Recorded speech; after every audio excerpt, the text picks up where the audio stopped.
इस बीच बड़ी खबर आ रही है कि किस तरह से एस जयशंकर का बड़ा बयान सामने आया है।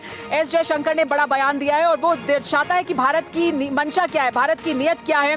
भारत चीन विवाद पर एस जयशंकर का ये बयान, भारत चीन के बीच अभूतपूर्व हालात हैं, ये कहा एस जयशंकर ने। बातचीत से ही हल तलाशना होगा, ये कहना था एस जयशंकर का। मतभेद के बीच आपस में बातचीत जरूरी है और ये भी कि भारत चीन को एक दूसरे की तरक्की कबूल करनी होगी।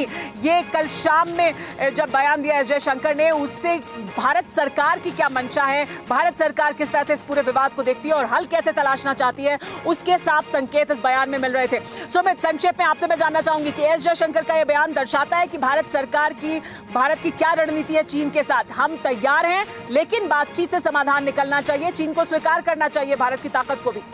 सुमेरा, हमेशा बातचीत जो है वो जंग से पहले और जंग के बाद ही और एक आखिरी ऑल्टरनेटिव होता है। यहाँ तक कि जंग के दौरान या जंग के माहौल के दौरान भी बातचीत ही एक मेजर ऑल्टरनेटिव होता है जो हमेशा चीज़ों को सुलझाता है। और लगातार हमारी तरफ से, भारत की तरफ से हमेशा से बातचीत को लेकर हमारे सारे दरवाजे खुले रहे हैं। लेकिन निश्चित तौर पर अगर आप देखें, चीन की तरफ से जो स्ट्रैटेजीज अपनाई गई, चीन की तरफ से लगातार जो बैकस्टेपिंग हुई, वो लगातार इन बातचीत के दौरों को ब्रीच कर रही थी। आपने देखा कि गलवान के पहले 1 महीने तक बातचीत चलती रही, उसके बाद गलवान वाला इंसिडेंट हुआ, उसके बाद लगातार फिर बातचीत शुरू हुई, फिर दोबारा से प्रोटोकॉल्स को रखा गया। लेकिन फिर 29 तारीख और 30 तारीख के बाद करीब चीन ने फिर कोशिश की अगस्त के अंदर कि वो इन चीज़ों को ब्रीच करे 7 सितंबर को। तो ये ब्रीच ऑफ ट्रस्ट लगातार चीन की तरफ से किए जा रहे हैं। हालांकि एस जयशंकर का बयान लगातार ये भी है, वो अपने काउंटर पार्ट से मिले थे, आपको याद होगा मॉस्को के अंदर, तब भी ये बात कही गई थी कि हम बातचीत के लिए तैयार हैं। हम इसी वजह से जॉइंट सेक्रेटरी लेवल के अधिकारी को जो मिलिट्री लेवल की टॉक्स में भेजा गया था।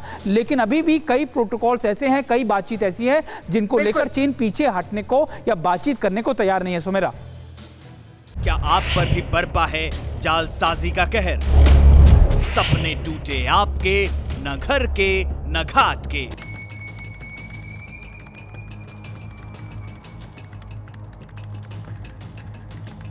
देखिए लूट घर हर रात 9:30 बजे। फिक्र आपकी,